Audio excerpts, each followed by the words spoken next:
C blokla sen nereden geldin? 8 kişi geldiniz siz. Ali kardeş. Ayakkabı çocuk. Peki mümkün olduğu kadar yalnız bırakmamaya çalışın hani.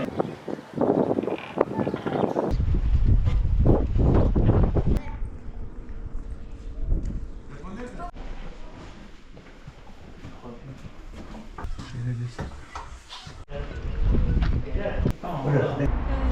Toplamda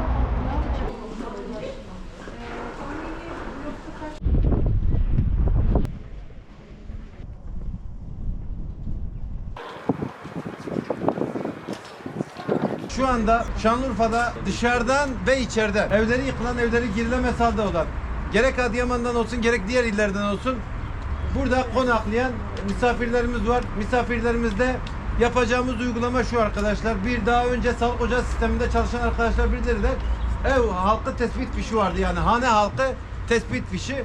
O fişi dolduruyoruz arkadaşlar. Amacımız şu. Her oda bir aile olarak değerlendiriyoruz.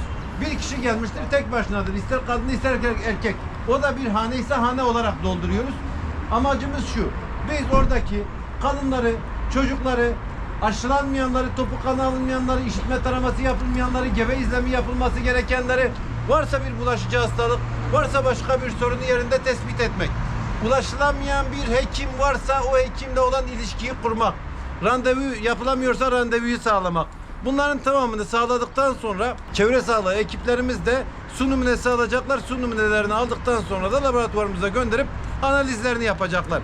Ekstra bizim bulaşıcı olmayan hastalıklarımızda kendi birimleriyle ilgili özellikle psikolojik danışmanlık noktasında ve kronik hastalıklar noktasında sosyal çalışmacı ve diyetisyenler de gerekli çalışmaları yapılacaklar. Bulaşıcı hastalıklar birimimiz de burada. Bulaşıcı hastalıklar birimimizde ekstradan olarak gerekli çalışmalarını yürüteceklerdir.